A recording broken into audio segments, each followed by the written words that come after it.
अस्सलाम वालेकुम भाइरो। तव्हांखे ख़बर आहे त असांजे लाइव अचण जो हिकिड़ो ख़ासि मक़सदु हूंदो आहे। हाणे बि जेको मां लाइव आई आहियां बिल्कुलु हिकिड़े ख़ासि मक़सद सां आई आहियां। जीअं त गुज़िरियल राति हिकिड़ो अणवणंदड़ वाक़ियो थियो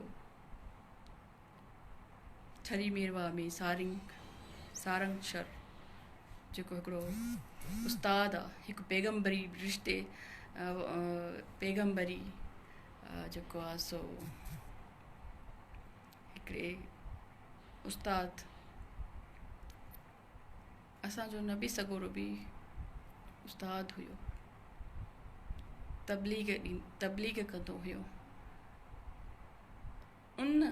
उन रिश्ते सां अहिड़े पैगम्बरी रिश्ते सां जुड़ियल उस्ताद हिकु जेको तालीम, जेको मासूम ॿारनि खे, जिन सां मासूम ॿारनि जा फ्यूचर जुड़ियल हुजनि, जॾहिं उहे अहिड़ा कुधा कम कनि त असांजे समाज ते बाक़ी छा बचो। जेॾी महिल खां मूंखे ख़बर पई आहे त सारंगशर अहिड़ो कुधो कमु कयो आहे, यकीन कयो त मूंखे तमामु घणो अफ़सोस थियो आहे, ॾुख थियो आहे। छो त असां सभिनी जा बच्चा माउ जी हंज खां पोइ इन्हनि उस्तादनि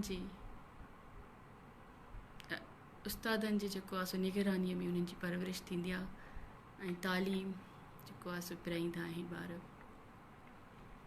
ऐं अहिड़नि इदारनि में जॾहिं अहिड़ा वहशी दरिंदा अची वञनि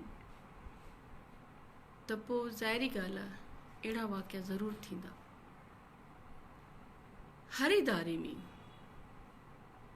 जेके बि इदारा आहिनि उते मासूम गुलनि जहिड़नि ॿारनि सां अहिड़ियूं वारदातूं थींदियूं रहनि थियूं। पर असल में छा आहे त असांजे कानून जी पकड़ मज़बूत न आहे। सियासी नुमाइंदा अहिड़नि वहशी जानवरनि खे सपोर्ट कनि था। उन जे करे हीअ जेको क्राइम आहे, हीअ जेके घनूना अणवणंदड़ वाक़िया जेके थियनि था, इन्हनि में घटाईअ बदिरां वाधारो थी रहियो आहे। मूं हमेशह आवाज़ उथारियो आहे, खुदारा जेके बि असांजे समाज में, असांजी सोसाइटी में जेके बि मासूम न्याणियूं हुजनि, मासूम नींगर हुजनि, जेके बि उन्हनि खे हवस जो निशानो बणाइनि था, उन्हनि सां ज़्यादती कनि था, खुदारा उन्हनि खे चौराहनि ते उन्हनि जे ॻीची खां पकिड़े उन्हनि खे फाहियूं ॾियो, उन्हनि खे इबरतनाक सज़ाऊं ॾियो। जेके पढ़ियनि ॿारनि जी ज़िंदगियुनि सां खेॾनि था, इहो बि नथा सोचनि त अॻिते उन्हनि जो फ्यूचर छा थींदो। केतिरा ई भेरा असां स्ट्रगल कंदे तव्हांखे नज़र आया हूंदासीं। तालीमी इदारनि में पैगम्बरी पेशे सां रिलेटेड इहे उस्ताद जॾहिं अहिड़ा घनोना कम करनि त अहिड़नि खे सपोर्ट करण वारनि खे बि मां चवां थी त फांसी ॾियो। जेके बि मां सम्झां थी खैरपुर ज़िले में जेको ठरी मीरवा आहे ऐं जिथां जो इहो उस्ताद आहे सारंगशर, इनखे फौरी तौर ते अरेस्ट कयो। अरेस्ट करे इनखे फौरी तौर ते सख़्त खां सख़्तु केस दर्ज कयो वञे इन जे मथां। इनखे का रिआयत न ॾिनी वञे। मासूम गुलनि जहिड़नि ॿारनि सां जेके अहिड़ी घटिया हरकत करे, उन सां छाजी जेको आहे सो रिआयत।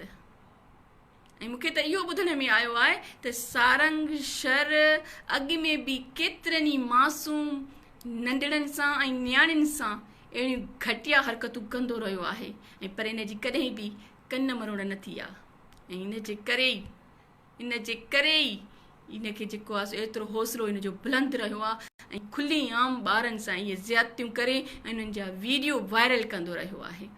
पर हाणे त प्रूफ सां गॾु जॾहिं पकड़ियो वियो आहे त हाणे इन्हनि खे कोई रिलीफ न मिलणु घुरिजे।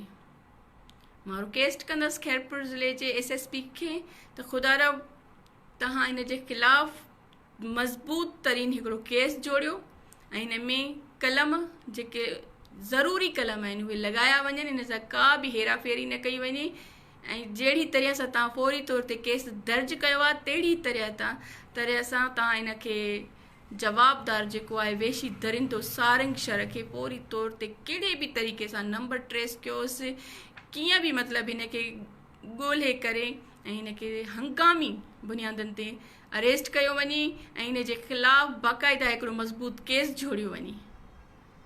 जेकॾहिं ईअं न थियो त ज़ाहिरी ॻाल्हि आहे जवाबदारनि खे, कातिलनि खे, वेशी दरिंदनि खे उन्हनि जा हौसला बुलंद थींदा ऐं उहे परायनि मासूम गुलनि जहिड़नि बचड़नि सां अहिड़ी वारदातूं कंदा रहंदा। ऐं हीउ जेको क्राइम रेट असांजी खैरपुर में वधियो आहे सिर्फ़ु इन्हनि कारणनि जे करे वधियो आहे जो कानून जी पकड़ उन्हनि ताईं थी ई नथी सघे। पॉसिबल ई न आहे त तव्हां कातिल ताईं पहुचो। आख़िर ईअं छो ऐं छाजे करे? छा कानून सिर्फ़ु ग़रीब जे लाइ आहे ऐं पैसे वारे जे लाइ कोई कानून न आहे? इहो निज़ाम, इहो सिस्टम ख़तमु थियणु घुरिजे, खुदारा ख़तमु थियणु घुरिजे इहो निज़ाम।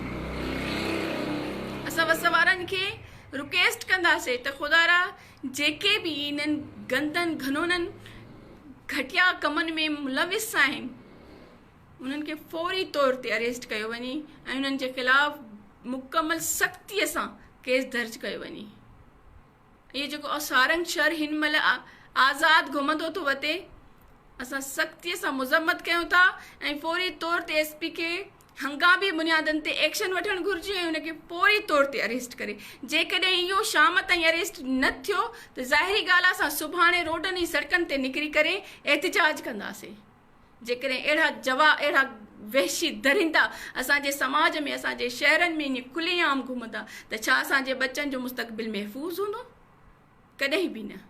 सो असां हिकु दफ़ो वरी रिक्वेस्ट कंदासीं खैरपुर जे SSP खे त फौरी तौर ते एक्शन वठे ऐं फौरी तौर ते कहिड़ी बि सूरत में इन वहशी दरिंदे खे अरेस्ट करे।